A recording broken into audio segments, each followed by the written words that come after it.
Shared is for informational purposes only and does not constitute endorsement or promotion of any particular belief, ideology, or product.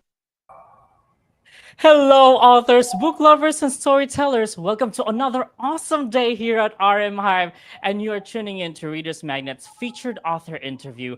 I'm your host, Revan, and our special guest today works for a city agency that provides service to people with intellectual disabilities. She is passionate about civil rights, particularly independent living and civil rights for people with disabilities.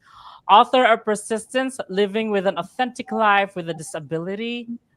Let's welcome Linda Dezenski. Hi, Linda. How are you? Thank you for I'm joining us great. for How are today. you? And thank you for having me. Yes, I'm also excited for us to be having this interview today. And we have this book right here called Persistence on your screen right now for our audience. You can get this book on Amazon and Barnes and Noble. So, Linda, can you tell us about the book? What is Persistence all about? Well, it's mostly my life story. I have cerebral palsy, so I have a disability.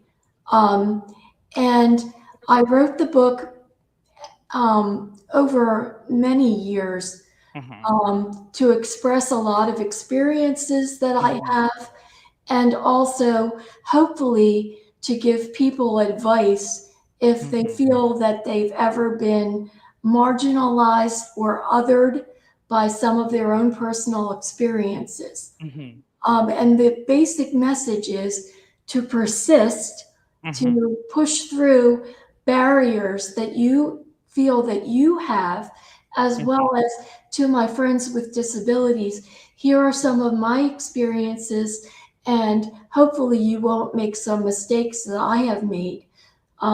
So, it's actually kind of also an advice book, but it's mostly Mhm. a memoir if I have to put categories on it.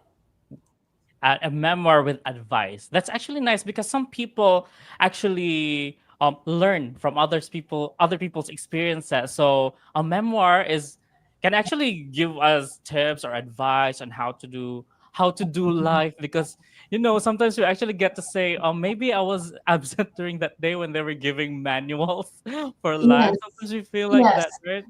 Well, my book also has like tip sheets in the back. Like if you're Mhm, new to disability, here's where you can start. Or yeah. if you want to make your meeting accessible to people with disabilities, here's how you do it. Those Mhm, kinds of things, um, because I'm all about practical. mhm, And that's why I thought it would be great to bridge the gap because people will pick up the book and they'll think, well, I don't have mhm, a disability. Why should I read this? Well, I just gave you that a tip that there's mhm. advice in the back for how you can be more inclusive. Or True. if you're caring for someone you love who's newly experiencing a disability, here's how True. you can start to help them get their life on a better course. True. Um, Having a disability is a journey in that um, whether you're new to it or whether you were born to it, like myself, Mhm. um, you have to learn to put it in a perspective that your disability is not everything about you. Mhm. In Yes. other words, so, okay, I have a disability that impairs my balance, and I Mhm. use crutches to walk, and my eyes don't always work together. Mhm. They work fine, but they go off in their own direction. Mhm. Um, but the point is, these are just part of me. They're not all of me. I have other talents and abilities that I have learned. Okay, so I can't carry a hot cup of coffee across the room, Mhm. but I can do other administrative work that benefits people. Or Yes. I'm a planner and I'm an advocate. So when someone comes to me and they share a challenge that they're having, I like to try to help them the best way Mhm. that I can.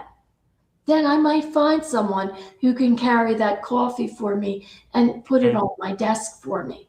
You know, Yes. I don't know anybody, even if you're quote unquote non-disabled, I Mhm. don't know anybody who really is so self-sufficient that they don't occasionally have to call for help. Like True. people that don't know how to fix their own cars, or maybe they Yes. don't know how to repair their own roof, or maybe they wouldn't even want to do it, even if they knew how. So True. you hire people, you have people around you. The tip that I give everyone in the book is always find people in your circle who can do some of the things that you can't do, so Yes. that you have a balance of people you can call on who have special expertise or advice that they can give you. True. So this ability does not define you because you have Yes, power. I love that. So, and by the yes. way, Linda, yes. And And what or everybody I who? know Yeah. has talents, even if they True. don't know what they are. I spent some time working in a vocational training program for people with disabilities. And most of the time, they had very large goals. So part Yes. of the training was to help them break down the things that they wanted to do in Mhm. bite sized pieces so that they could learn the skills like climbing upstairs one Mhm. step at a time, but getting to a point where they were comfortable enough to try new things or to rethink the way they thought their goal Mhm. was going to be Mhm. and find something that was related but might be a little bit more achievable. Yes. I talk a lot about experimentation. Experimenting is very important, especially for people with disabilities, because Mhm. I might know how to do a task because I can watch a video, but maybe physically I can't do all the things in that video. So Mhm. I then have to think, okay, well, how can I do this task if I can't do that step quite that way? Mhm. Some of people with disabilities I know are some of the best um, inventors you could Yeah. possibly imagine because we always have to come up with our own way to do something. True. So, Yes. it just takes a spirit of adventure. And you also have to have Spirit a of sense of adventure. humor because some experiments just don't work out and you Mhm. have to learn to laugh about it. True. Yes. Yes, you have the spirit of adventure. I love that. So, what or who inspired you to write this book? Um, well, I wrote it mostly, I started it when I was mad about things, Mhm. to be honest. I was on some advisory committees Mhm. for the state that I live, which is Mhm. Pennsylvania. And um, I would go into some of these meetings and they wanted advice about how to Mhm. change policies that would be more beneficial to people with disabilities. So Mhm. they call us in like a focus group and they say, well, do you think we should do this? Well, yeah, you know, do you think you need more services that would enable you to stay in the community instead of Mhm. going into an institution? Well, yeah, everybody wants that. By the Yes. way, I don't know anybody, whether they're getting older or whether they've had a disability or whether they've been in the hospital or for whatever Mhm. reason, who wants to end up in a restricted environment like an institution or Mhm. a nursing home, or some kind of, restrictive residence where, you know, they don't have a lot of ability to determine Mhm. their own lives. So that's what independent living is all about, especially Mhm. if you have a disability. But if you're getting older, or you, like I said, you could have an accident that Mhm. you acquire an injury. Um, you know, you have to learn to adjust yourself to a different way of life that may True. look a little bit different, but um, is not too far away from where you started out. It's like Mhm. an accident can be an interruption, but eventually you can heal better from it if you find a Mhm. way to get yourself back on track to do the things that you really love doing. Mhm. Yes, I love that. And what do you think your readers will take away after reading your book? I hope it means never give up and, address your own barriers, whatever Mhm. barriers you have. Yes. Um, Everybody has something about themselves they don't like, whether they Mhm. consider it a disability or not. I know Mhm. people worry about their hair, they worry about their appearance, they worry True. about almost anything that they think other people will, look at and treat them differently. You Mhm. know, we're a great society for comparing ourselves Mhm. to other people. And a True. lot of us want to be the best looking. We don't want to stick out for any negative reason, you know. And I think that's a real problem in society, and that we've kind of taught ourselves not to accept people who are different. Mhm. Yes. So, are you also planning to make a a sequel for this book? Because I love it from the cover to the content. So, are we? Do we have a sequel for this? Are you I'm planning to really have it? starting to think about it, believe it or not. Because really, I only told part of my life. I realized after I wrote it that there were things I didn't even mention. But Mhm. my life is not that remarkable to me because I Mhm. lived it. Mhm. So I'll stop and I'll think, gee, did I talk about that? Because people might Yeah. think that that's a really interesting story. True. So I'm kind of making a list right now of things that I wished I talked more about, or that Mhm. were experiences that I just didn't think to Yeah. mention.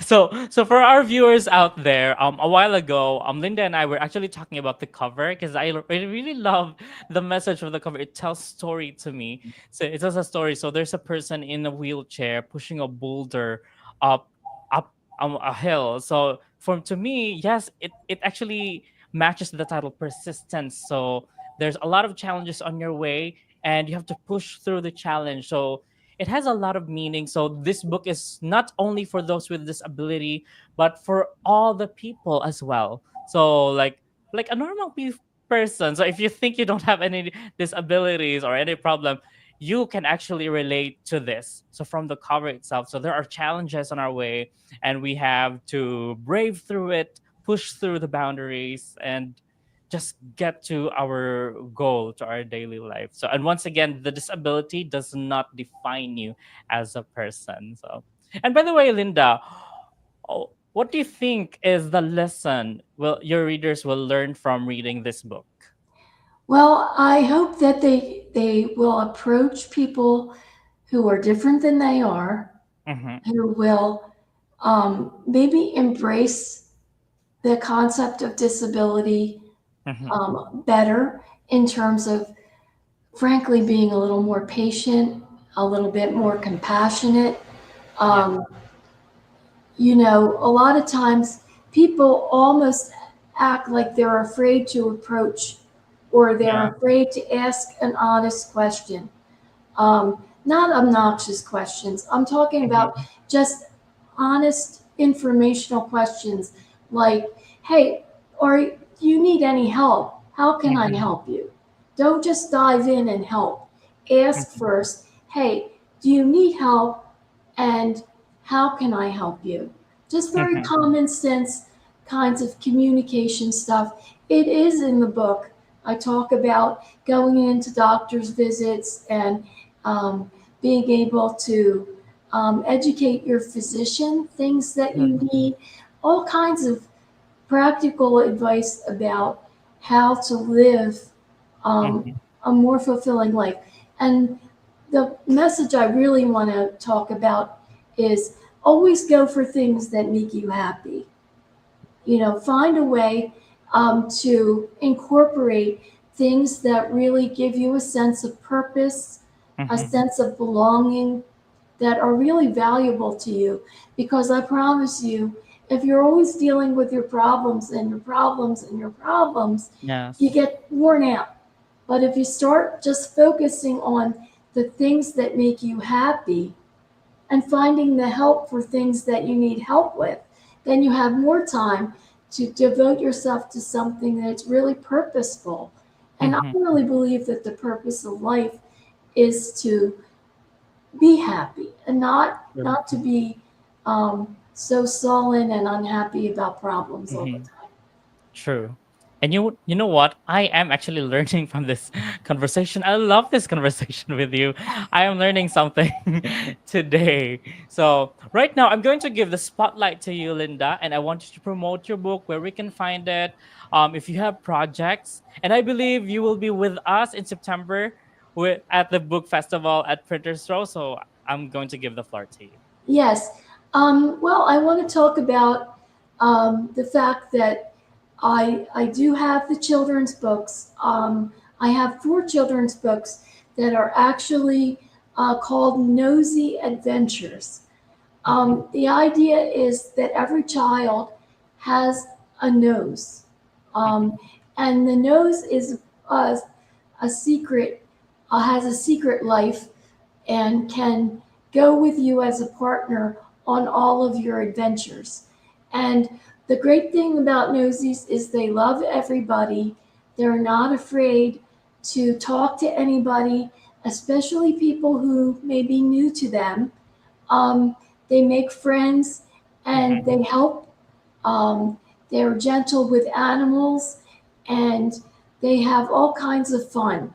They always exercise a lot and they eat healthy foods and they um, just love to have fun, like dancing in the maple syrup Mhm. or um, just experimenting with new activities.